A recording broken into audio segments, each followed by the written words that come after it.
Isaías 6:1 dice la palabra del Señor: en el año que murió el rey Uzías, vi yo al Señor sentado sobre un trono alto y sublime, y sus faldas llenaban el templo. Por encima de él había serafines, cada uno tenía 6 alas, con 2 cubrían sus rostros, con 2 cubrían sus pies, y con 2 volaban. Y el uno al otro daba voces diciendo, que decía: Santo, Santo, Santo, Jehová de los ejércitos, la tierra está llena de su gloria. Y los quiciales de las puertas se estremecieron con la voz del que clamaba, y la casa se llenó de humo.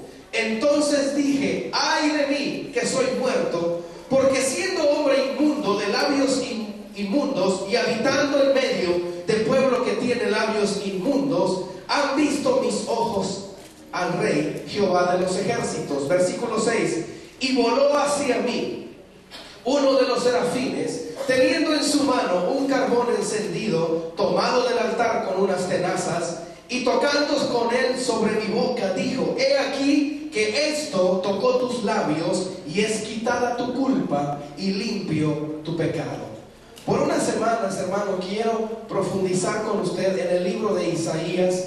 No solamente los domingos, sino los miércoles vamos a estar estudiando Cristo manifestado en el libro de Isaías. Y hoy, hermano, vamos a introducir lo que el Señor va a hablar a nuestros corazones. Este libro, hermanos, fue escrito obviamente por un hombre llamado Isaías, que recibe su llamado al ministerio profético por parte de Dios. Es decir, Isaías era un profeta. Un profeta, hermano, era aquel que hablaba en nombre de Dios al pueblo. Es decir, un profeta no hablaba de por sí mismo, sino que el profeta siempre hablaba en nombre de Dios al pueblo. Es decir, Dios le daba un mensaje para que lo comunicara al pueblo, para que fuera a las plazas, para que fuera a las calles o a los lugares de reuniones a comunicarle al pueblo lo que Dios tenía. Un profeta también tenía la intención de que con ese mensaje el pueblo volviera su corazón hacia Dios. Es decir, no solamente hablaba por hablar, sino que siempre el propósito era que el pueblo rectificara su caminar y volviera a vivir agradando al Señor en todo momento. Un profeta también declaraba la palabra de Dios para el pueblo. Era una palabra que Dios le había dado, no era algo que él inventaba, era una palabra de parte de Dios.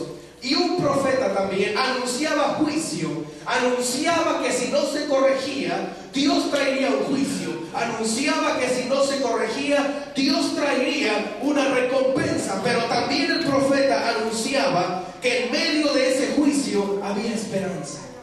Había esperanza para el que se arrepentía, había esperanza para el que decidía corregir su camino. Es decir, el trabajo de un profeta era un trabajo de mucho valor, porque Dios lo levantaba en tiempos difíciles para hablar al pueblo. Cuando hablamos específicamente del libro de Isaías, vemos que el libro de Isaías, cuando usted lea el libro de Isaías, o cuando si usted ha leído el libro de Isaías, hay 3 cosas que el libro de Isaías nos va a decir. Primero, en el libro de Isaías vamos a encontrar que Dios confronta el pecado. En todo momento Dios confronta el pecado. Amén. La Biblia dice que Dios ama al pecador. Amén, iglesia. Pero Dios no puede tolerar al pecado. Entonces en Isaías usted va a ver siempre Dios confrontando el pecado, siempre Dios diciéndole al pueblo que lo que está mal, está mal. Amén. Dios no le dice a lo que está mal que está bien, sino que Dios le dice a lo que está mal, que está equivocado. En el libro de Isaías, aparte de que vamos a ver a Dios confrontando el pecado, en el libro de Isaías vamos a ver que siempre en medio de la confrontación del pecado se profetiza esperanza por parte de Dios. Porque déjeme decirle, el evangelio sería incompleto si solamente se denuncia el pecado. Siempre tiene que anunciarse la contraparte del pecado, que es la esperanza de Dios. Entonces Isaías le dice al pueblo: en medio de tu pecado hay esperanza, vuélvete a Jehová, compón tu camino, regresa al Señor. El libro de Isaías es un libro lleno de esperanza de parte de Dios. Pero también en el libro de Isaías se profetiza el acontecimiento más grandioso que jamás la humanidad pudo tener. Porque en todo el libro de Isaías se profetiza acerca del nacimiento del Mesías.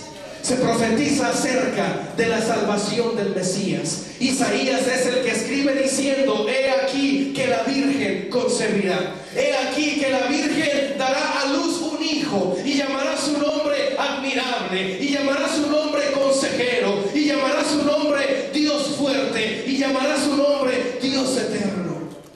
Cuando Isaías profetiza el nacimiento del Mesías, indirectamente Isaías está diciendo: es a causa del Mesías que la salvación llega a la tierra. Es a causa del Mesías que la esperanza llega a la tierra. Es a causa del Mesías que el perdón llega a la tierra. Entonces es tan importante el libro de Isaías porque cada página está impregnada de la manifestación de Cristo. Vemos a Cristo manifestado en cada uno de los renglones del libro de Isaías. El libro de Isaías está lleno de literatura. A los que les gusta la poesía, en él podrán encontrar poesías muy hermosas que describen la deidad de Cristo. El libro de Isaías está lleno de visiones, está lleno de narraciones. El libro de Isaías está lleno del amor y de la misericordia del Señor.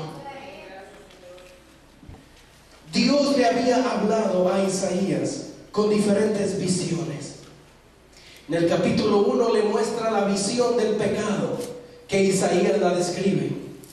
Pero en el capítulo 6, hermano, que fue el capítulo que leímos, hay una visión que Dios le muestra a Isaías. Y esa visión es la visión del trono de Dios. Y sabe que mientras leía esa visión, me di cuenta de que con esa visión Dios llamó a Isaías. Con esa visión Dios apartó a Isaías para el ministerio profético. Es decir, en esa visión del trono de Dios, Dios le viene a decir a Isaías: hay un llamamiento supremo para el cual te he elegido. Y cuando estudiamos la visión del trono de Dios, nos damos cuenta que lo que Isaías necesita saber para el resto de su vida, Dios lo encierra en la visión del trono de Dios. Es como si Dios le dice a Isaías: Isaías, te he llamado, te he escogido, vas a ser mi profeta, y todo lo que necesitas ver te lo voy a enseñar en mi trono. Todo lo que necesitas saber te lo voy a declarar viéndome a mí sentado en mi trono. Con la visión del trono de Dios, Isaías acepta el desafío, porque déjeme decirle, ser profeta de Dios era un desafío. Y según la tradición bíblica, se cree que Isaías murió partido en dos a causa de la maldad de los hombres. Yo me imagino a Isaías que con esta visión del trono de Dios él se fortalecía. Yo me imagino a Isaías que en sus momentos de lucha, en sus momentos de prueba, cerraba sus ojos y veía esa visión todavía vibrando en su mente, en su alma, y decía: que me hagan lo que me hagan, córtenme en 1000 pedazos, yo he visto el trono de Dios. Es tan importante, hermanos, es tan importante que en todo lo que hagamos no perdamos de vista el trono de Dios. Dile a tu vecino: no pierdas de vista el trono de Dios. Es tan importante que en todos nuestros días no perdamos de vista el trono de Dios. ¿Qué tiene el trono de Dios de importante? ¿Qué tiene el trono de Dios de poderoso? Que con esta visión Dios llama a un hombre que estuvo activo en su ministerio por 50 años. ¿Qué tiene el trono de Dios que enseñarnos a usted y a mí en este año? Es importante, iglesia, que mantengamos nuestra vista en el trono de Dios. Usted sabe en la condición en que vino. Usted sabe en la condición que ha estado. Yo le digo en esta tarde: no quite su mirada